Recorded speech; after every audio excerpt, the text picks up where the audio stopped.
प्यारे दोस्तों, स्वागत है आपका आपकी अगली कक्षा में। आइए आज हम देखते हैं गणित कक्षा 6 इकाई 3 अभ्यास 3C के बारे में हम लोग चर्चा करते हैं। आइए प्रश्न संख्या 1 है। प्यारे दोस्तों, प्रश्नवाचक चिन्ह के स्थान पर कौन सी संख्या होगी? अर्थात एक स्थान स्पेस खाली छोड़ा गया है जहां पर आपको ये बताना है कि यहाँ पर कौन सी संख्या भरी जाएगी।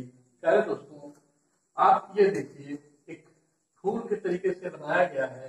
यहाँ लिखा है 9, यहाँ लिखा है 12, यहाँ लिखा है 18, यहाँ लिखा है 30। यही आपको बताना कि यहाँ पर क्या भरना है। इसके बाद आगे बढ़ जाएंगे, यहाँ 102 लिखा हुआ है। अब आपको ये बताना है कि इस स्थान पर हम क्या ऐसा भर दें जिससे अगली संख्या और पिछली संख्या के मध्य में जो इधर संबंध है वही यहाँ भी वह संबंध स्थापित हो जाए। आप मेरी बात को समझ चुके होंगे। प्यारे दोस्तों, आप इसे बहुत ध्यान से देखिए, आप इसमें जान पाएंगे कि यह एक संख्या के बाद दूसरी संख्या के मध्य कुछ अंतर यानी कुछ बढ़ता चला जा रहा है।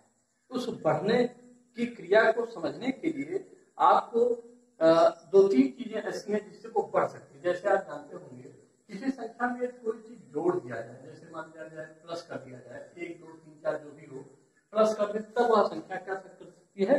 बढ़ सकती है। और एक दूसरा ऑप्शन ये है कि उसमें हम किसी चीज से गुणा करा दें तब यह संख्या बढ़ सकती है।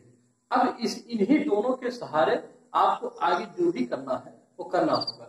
जैसे अगर यह भी हो सकता है कि किसी संख्या को गुणा करा के फिर उसमें जोड़ दिया जाए, लेकिन यह भी हो सकता है कि किसी संख्या को जोड़कर फिर उसमें गुणा करा दिया जाए।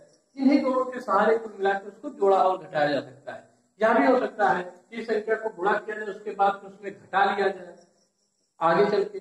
लेकिन आपके प्रश्न इतने हाई लेवल के नहीं है, ये लो लेवल के प्रश्न है, कक्षा 6 के प्रश्न है। इसलिए इसको इसमें जोड़ने और ये गुणे के कॉन्सेप्ट पर ही हम लोग चर्चा करेंगे। आइए देखते हैं। 9 है, 9 में आप क्या ऐसा जोड़ देंगे कि 12 हो जाएगा। तो ये पता करने के लिए आपको 12 से 9 को घटाना होगा। जब आप 9 को उसमें घटाएंगे तो आपको पता चलेगा इसमें 3 जो है जोड़ा गया। 3 किसमें जोड़ा गया? 9 में। 9 और 3 और 9 12। तो ये आपको पता चल गया कि इसमें 3 जोड़ा गया था। फिर अगली संख्या पर आते हैं। ये संख्या है 18 और 12। इसमें इसको बताइए, आपको मिलेगा 4। यानी कि दोबारा कितना जोड़ा गया? 6। फिर आगे आइए, अगला है 30 माइनस 18। अब आप देखिए क्या इसमें जोड़ा घटाया गया है। आप बताइए कि इसमें 12 जोड़ा घटाया गया है। अब आप बताइए कि क्या यह 3 का पहाड़ा तो नहीं है जो इसमें जोड़ा जा रहा है? आप ध्यान दीजिए, 3 दूनी 6, 3 चौक 12, लेकिन 3 त्रिका 9 इसमें नहीं है। यानी कि ये पहाड़ा नहीं है, यानी क्रम से नहीं चला। इसका मतलब पहाड़ा तो नहीं है, कुछ और है। आइए दूसरा देखते हैं क्या है। तो ये है 3 दूनी 6, यानी 3 को 2 से गुणा करा दिया गया है और बराबर 6 आ गया है। और फिर इस 6 को 2 से गुणा करा दिया गया है, 6 दूनी 12 हो गया है। इसका मतलब ये है कि जो संख्या गुणा करने के बाद प्राप्त हो रही है उसको 2 से कंटिन्यू गुणा कराते चले जा रहे हैं। आइए देखते हैं। 12 है, इसको हम 2 से गुणा करा दें तो हो जाएगा 24। फिर इसको जब 2 से गुणा करा दें तो ये हो जाएगा 48। आइए देखते हैं, ये 30 तक तो हम लोग आ गए थे। 30 अगर इसमें 24 में जोड़ देंगे तो ये प्राप्त होगा 54। और 54 में अगर जो 48 जोड़ देंगे तो ये प्राप्त होगा 102। 102 यहाँ पर है। इसका मतलब है कि यह सही मैं जोड़ रहा हूँ, या हम लोग इसको सही जोड़ रहे हैं। तो यही क्रम इसका बना रहेगा। यहाँ पर हमें संख्या भरनी होगी। याद देखिए, ये संख्या 12 गुना सॉरी ये 24 जोड़कर, यानी इसको जोड़कर ये संख्या बनेगी और इसी संख्या को आपको यहाँ भरना होगा। यानी वो 54 की संख्या होगी। 54 इस ऑप्शन में है, इसलिए इसका दूसरा ऑप्शन सही हो जाएगा। प्यारे दोस्तों, अगले प्रश्न पर चलते हैं। प्रश्न है, निम्नलिखित पूर्णांकों का पूर्ववर्ती ज्ञात कीजिए। पूर्ववर्ती ज्ञात करने की बात की जा रही है। तो आप देखिए, इसमें प्रश्न संख्या 1 पूर्ववर्ती और अनुवर्ती के बारे में मैंने आपको पहले ही बताया था। पूर्ववर्ती अर्थात पूर्व प्रधानमंत्री, पूर्व राष्ट्रपति, पूर्व हमने आपको बताया था। अभी मैं आपसे कहूँ कि अभी बताइए कि पूर्व का मुख्यमंत्री कौन थे, पूर्व के राष्ट्रपति कौन थे, तो आप बहुत निश्चित कर पाएंगे कि सर जो है पूर्व के अपने यहाँ उत्तर प्रदेश के जो मुख्यमंत्री थे माननीय श्री अखिलेश यादव जी।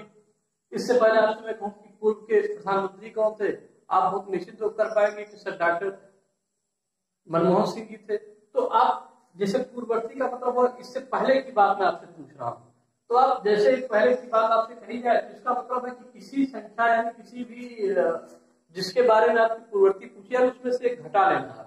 आपसे मैं कहा कि आप पहले मुख्यमंत्री कौन थे, आपने कहा माननीय श्री अखिलेश यादव जी, तो इसलिए आपने कह दिया कि उसमें इस समय जो वर्तमान में है माननीय श्री योगी आदित्यनाथ जी, उसमें से एक आपने क्या कर लिया, घटाया, क्योंकि एक कार्यकाल आपने घटा लिया। ठीक उसी प्रकार से इसमें से आपको ये घटा लेना है। जब भी पूर्व की बात की जाएगी तो आपको ये घटा लेना है, और जब आपसे कही जाएगी अनुवर्ती तो आपको इसमें एक जोड़ देना है। कोई भी संख्या, कोई भी बात आपसे पूछी जाए उसी में आपको ये। अब आपसे कहा जाए कि अनुवर्ती राष्ट्रपति कौन होंगे, तो अभी तो ये भविष्य में है, इसको तो आप बता नहीं सकते हैं, क्योंकि ये जीके पर और जीएस पर तो लागू नहीं होगा, ये मैथ में लागू होता है। मैथ में ये पता है कि इसके बाद ये आएगा, एकदम 100% क्लियर है कि इसके बाद ये आएगा, समझ रहे हैं। तो आइए इसमें क्या करना है, पूर्ववर्ती संख्या आपको पता करना था, तो पूर्ववर्ती में आपको एक घटाना होता है। तो आइए इसमें से घटाते हैं, इस पूर्णांक का 6 का पूर्ववर्ती क्या हो जाएगा, 6 माइनस 1 बराबर 5।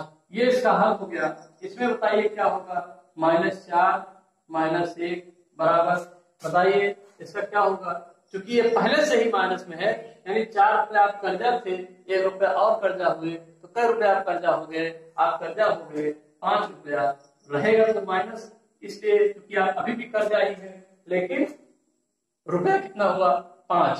तो इस प्रकार से ये माइनस और माइनस जुड़ जाते हैं, निशान माइनस का ही रहता है। इसलिए रहता है कि जैसे आपको मैंने कॉन्सेप्ट बताया कि ये मैंने 4 रुपया कर्जा लिया, माइनस का मतलब मैंने बताया था कर्जे से जोड़ा कीजिएगा। माइनस से आप कर्जा लिए, 4 रुपया आपका कर्जा था, आपने फिर 1 रुपया और कर्जा लिया, तो 2 कर्जे हो गए आपके। पहले आप 4 रुपया कर्जा लिए थे, फिर 1 रुपया कर्जा लिए, यानी 4 रुपए का आपने बेसिक खरीदा था, 1 रुपए का आपने बाद में टॉफी खरीदा। आप बताइए दुकानदार को आपने 1 भी रुपया रह गया, तो कितने रुपए आपके पास उसके पास रह गए आपके, तो वो रह गए 5 रुपए, क्योंकि 4 रुपया पहले आपने लिया था, 1 रुपया बाद में, वो पैसा भी आपने उसको दिया नहीं, तो दिया नहीं तो कुल मिला कितना रुपया आपका कर्जा रह गया दुकानदार पर, तो आप कहेंगे वो 5 रुपया कर्जा रह गया, तो ये माइनस में ही हम इसे दर्शाएंगे। ठीक, आगे चलते हैं। यानी कि 4 की अनुवर्ती संख्या जो होगी वो क्या होगी, मतलब -4 की अनुवर्ती संख्या, सॉरी पूर्ववर्ती संख्या -5। आगे चलते हैं, -19